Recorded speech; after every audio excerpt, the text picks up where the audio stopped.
আসসালামু আলাইকুম রহমতুল্লাহি বারাকাতুহু। আজ আমরা ত্রিকোণমিতিক সূত্রগুলো মুখস্থ করতে আসিনি, আমরা সূত্রগুলো উদ্ঘাটন করতে এসেছি।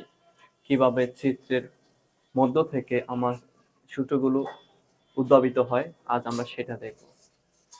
চলো শুরু করি আজকের ক্লাস। প্রথমে আমরা একটা ষড়ভুজ এঁকে নিই,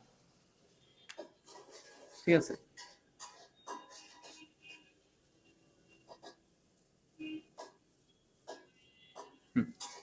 এখন আমরা এখানে নামগুলো দেই, টেন, সাইন, কস, থিটাটাও বসাই দিই এদের সাথে, ঠিক আছে? তো টেনের বিপরীত কি?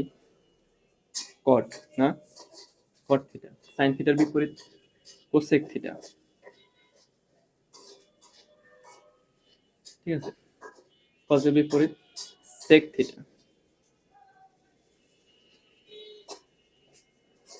সেক থিটা, ঠিক আছে? এখন আমরা সোজাসুজি এগুলোর একটু যোগ করে দেই।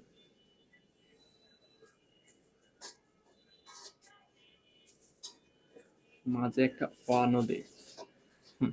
এখন দেখো, তোমার কাছে এগুলো ম্যাজিকের মতো মনে হবে, ঠিক আছে?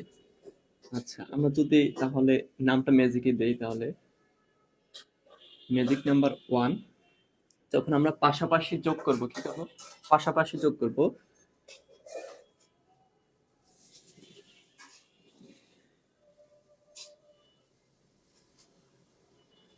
পাশাপাশি হলে আমার সূত্রটা এরকম হবে, A is equal to B by C, পাশাপাশির ক্ষেত্রে, ঠিক আছে?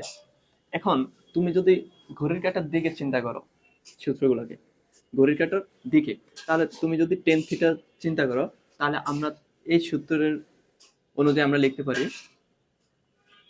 Ten theta is equal two পাশাপাশি।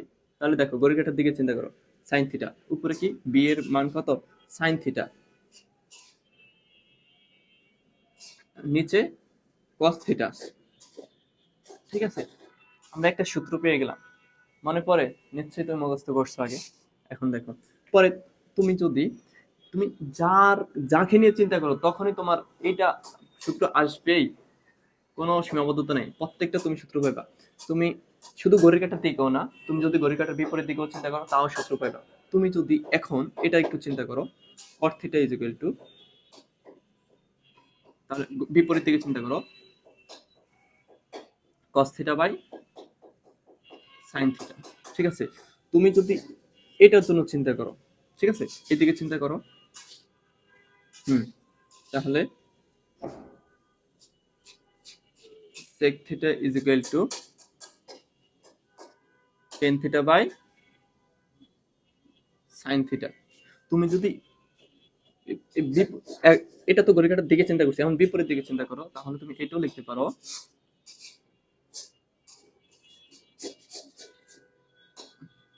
cosec theta is equal to cosec theta by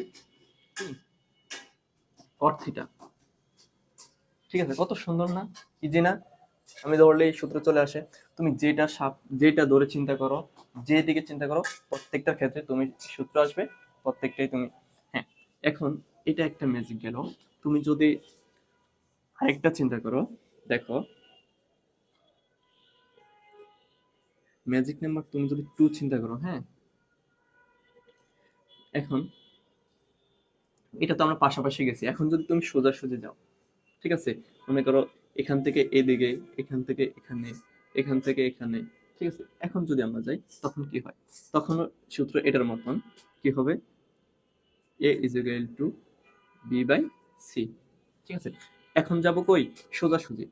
আমরা এখানে লিখে দিই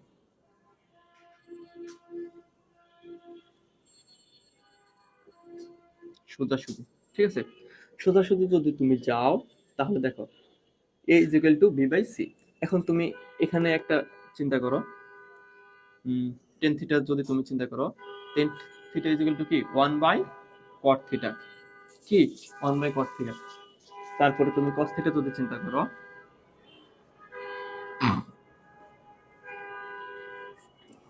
এদিকে ওয়ান বাই সেক থিটা, ঠিক আছে? তুমি যদি সাইন থিটা চিন্তা করো অথবা কোসেক চিন্তা করো, মনে করো কোসেকে যদি আমরা চিন্তা করি, cosec theta is equal to, ওইদিকে গেলে সোজা গেলে sine by, sorry 1/sin theta. কত ইজি না? হ্যাঁ, এখন কি ভালো লাগতেছে না? খুব ইজি। তুমি মানে শুধু চিত্রটা মনে রাখতে হবে তোমাকে, না চিত্র মনে রাখছো আর সবকিছু তোমার মানে চিত্র থেকে বেরিয়ে আসছে তোমার মাথা থেকে অটো, তুমি কিছু করাও লাগতেছে না। হ্যাঁ, শুধু চিত্রটা মনে রাখতে হচ্ছে। হ্যাঁ, খুব কঠিন না, একদমই না। এখন চলে আসো, আমরা যদি ম্যাজিক নাম্বার 3 দেখি, কি ম্যাজিক নাম্বার যদি আমরা 3 যদি একটু চিন্তা করি, দেখি আমরা কি আসে। ঠিক আছে, প্রথমটা গেলাম তো কি পাশাপাশি গেলাম, পরেরটা একটু সোজাসুজি গেলাম। এখন আমরা এগুলোকে একটু শ্যাডো দিয়ে নিই ত্রিভুজটাকে। ঠিক আছে, অবশ্যই তুমি সাইন কস এটাকে আগে শ্যাডো দিবা। ঠিক আছে, মানে সাইন কস এটার কাছাকাছি রেখে শ্যাডো দিবা। হুম, এখন দেখো একটাকে খালি রেখে পরেরটাকে শ্যাডো দিই, এটাকে রেখে এটাকে দিই। ঠিক আছে, এখন এই ত্রিভুজের ক্ষেত্রে আমরা ঘড়ি কাঁটার দিকে চিন্তা করব, মানে বাম দিকে ধরে ডান দিকের দিকে ঘুরবো। ঠিক আছে, এখন দেখো প্রথম, তাহলে আমার সূত্রটা কি হবে? A square is equal to B square, sorry A square plus B square is equal to কি সি স্কোয়ার, কি সি স্কোয়ার। এটা হচ্ছে আমার সূত্র। এটা আমি ডান দিকে ঘুরবো, বাম দিক থেকে ডান দিকে। এখন দেখো তুমি যদি এটা 1 নম্বর ত্রিভুজ, এটা 2 নম্বর, এটা 3 নম্বর, তুমি যদি 1 নম্বর ত্রিভুজের ক্ষেত্রে চিন্তা করো, দেখো A square plus B square equal to কি সি স্কোয়ার। এখন তাহলে এই সর্ব বামে কোনটা আছে? সাইন স্কোয়ার, সাইন আছে, তাহলে সাইন স্কোয়ার থিটা।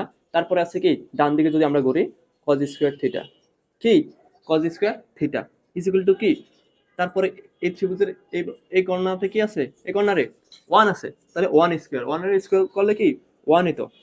হুম, এটা একটা সূত্র না, মনে পড়ে?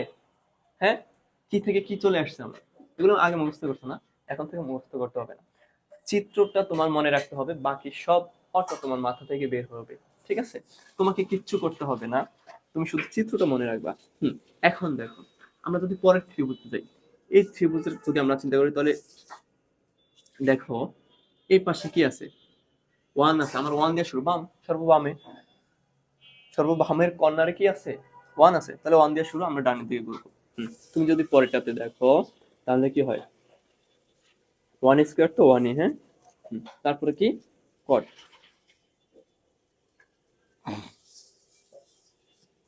কট স্কোয়ার থিটা, তারপর কি থাকে